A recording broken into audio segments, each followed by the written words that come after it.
Hello, everybody. Welcome to should I do a take two? No. Welcome to a Christmas edition of the Elvis Workshop. Welcome back. I'm not doing an opening today, but I do have something pretty cool back here that I want to show you, and that's kind of the whole reason for doing the video. So it's Christmas time now. It's December 4th, kind of early. But I got a new disc in the mail, and well, I didn't, but I have it here. And I've been waiting to do this video for this album, so I figured today is the day. So yesterday, being December 3rd, was the anniversary of the airing of the original Singer Special, more commonly known as the 68 Special. Here I have a 4 CD set, box set of it. I'm not going to open it and go all through it, but you can find this online. It's pretty cool. This is where the Christmas stuff is going to start for today with me. So the Singer Special, later, as I said, known as the 68 Comeback Special, was originally supposed to be a Christmas special, and that's why it aired in December.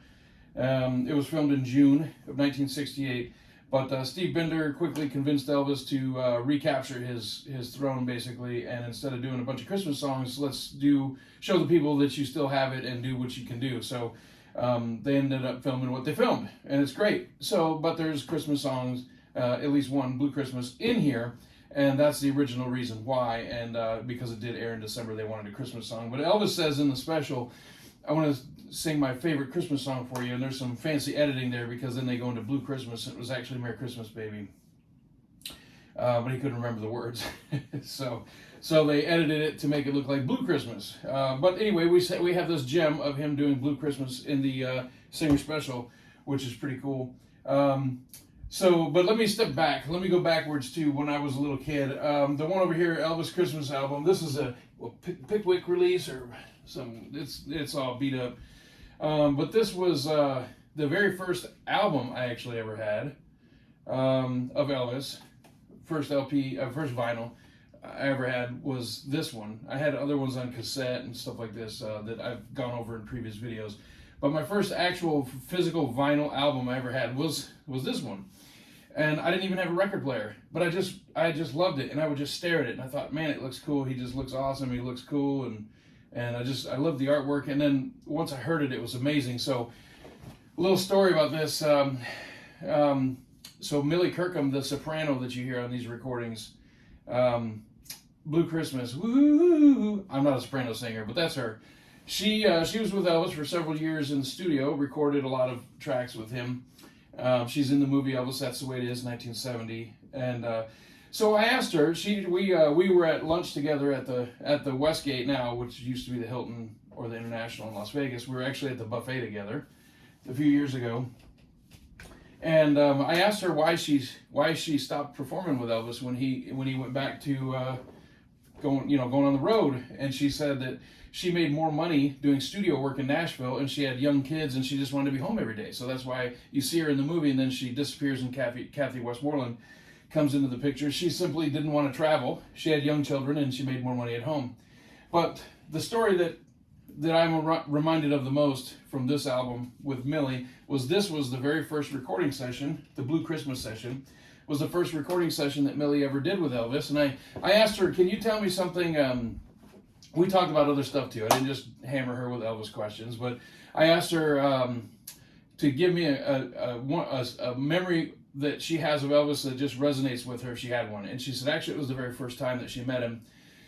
And for you hardcore fans, you probably heard this story before, but she told it to me personally, so it's different than reading it somewhere. She sat with me at lunch and talked to me about it, and I thought it was awesome. She told me that she walked into the recording studio, excuse me, and she was 9 months pregnant. And she said she walked in and she's sticking out to here, and she walked into Studio B, Nashville, Tennessee. And Elvis was the biggest star on the planet.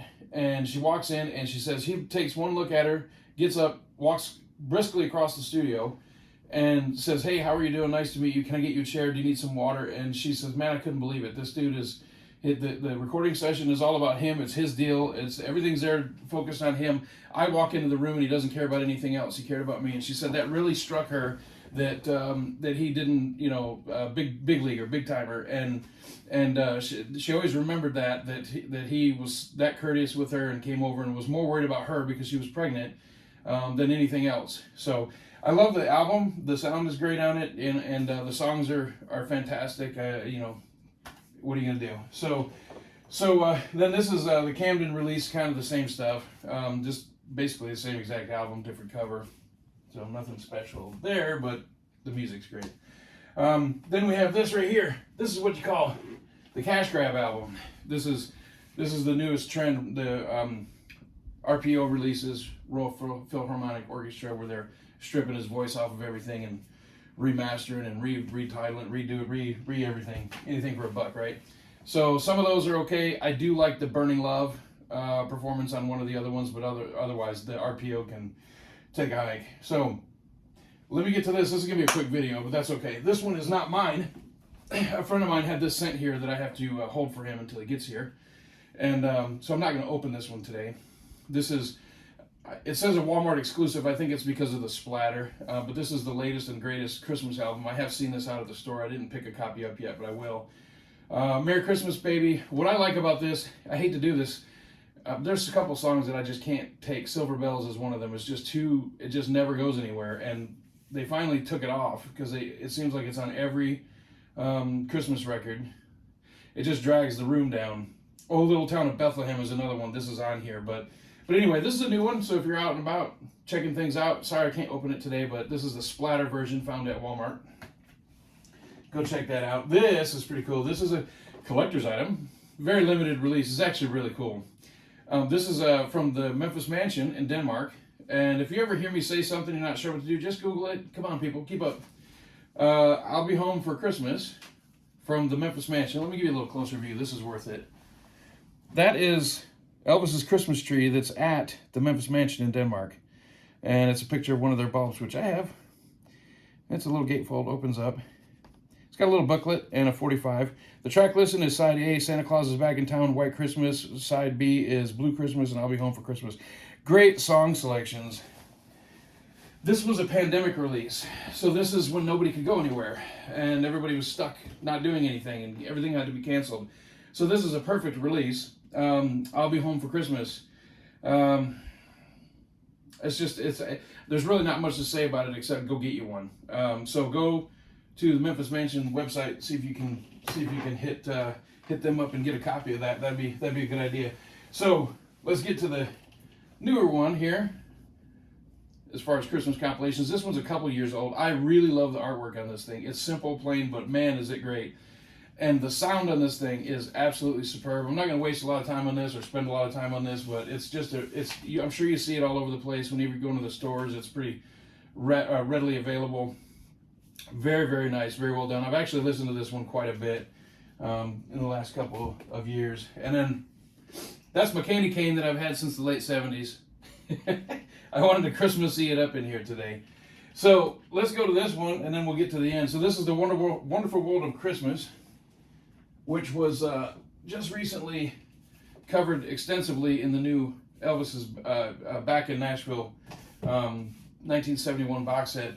This one came with a hype sticker on it that said limited edition insert Christmas postcard. And I don't have the hype sticker on this one, but I do have the postcard. Kind of cool. I mean, it's not worth anything, but it's cool to have the album and the insert. And I think this is the original sleeve that comes with it. Pretty sure it is. But anyway, so this one, behind this one, for sentimental reasons, and I do like Elvis's voice on that, obviously it's great. This one here is actually my favorite Christmas album. It's more contemporary. It's not as bubblegum as far as the Christmas songs go. More adult songs. I don't know if that translates well in my comment, but it's just not so bubblegum. It's more serious songs. Elvis's voice is, of course, more mature. There's a little bit more vibrato than some people like, but I just love the set list. I like the sound, the song selection. Silver Bells is on there, so, you know, whatever, but I really enjoy it. So let's get to this. This is really the reason I made the video today. So this is a reprint, including the faux leather back, but it's just a picture of it. It's not even the real faux leather, of the Christmas album from 1957. They've done a really good job of staying true to the original. It's pretty sweet. It is a gatefold. It has the same painted on looking picture on the back. they've made a few changes to it, but it does have, well, it does not have, seems like I remembered it had the little booklet in here, but it does not, but it has the original inside the way that the original has. So with that said, I have never even seen the original of this at a record shop, a record store, a record convention. I've gone to Memphis multiple times to different conventions. I've never even seen the original in person until a couple of weeks ago. So I ran across this. It's been more than a couple of weeks ago, but I have been patiently waiting and holding this for this video. So I was able to find this at a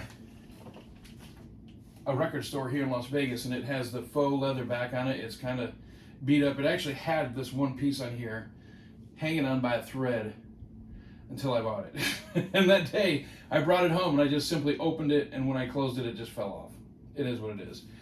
And so this is the 1957 Elvis release. It is pretty rare. It goes for a pretty good penny on eBay. This is in actually really good shape. I have played the record. It does sound really good, and especially considering the age. And you open it up here, and it has the inside just like the one I just showed you. A little bit different here. But this does have a book, has a side one and side two. It has a booklet with different pictures.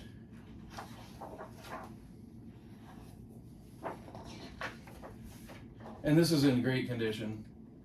I mean, it looks like it was just put on a shelf and not really ever messed with. And it has other available singles and 45s, LPs. And man, this thing I'm very gentle with it because it's so old and it's very brittle. And it even has the original sleeve inside, which is pretty cool. It's a little wrinkled up.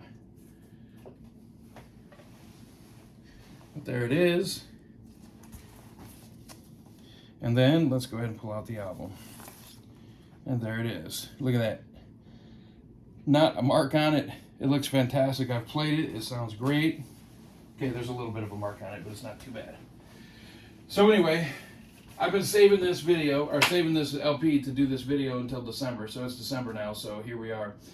So just a quick look at some of the Christmas releases. Of course, there are countless CDs of different compilations. I'm not going to waste your time with all that. I kind of mostly wanted to stick with vinyl today, and I was so happy to find that release at the record store. I wanted to make a video. So we're going to go ahead and wrap it up today. I hope you enjoyed the Christmas video. Go out and get you that new Christmas album if you're interested, and if not, then so be it. So we're at the end of the video. If you don't like my video, then I'm canceling Christmas. Okay, no, I'm not. You ain't nothing but a hound dog.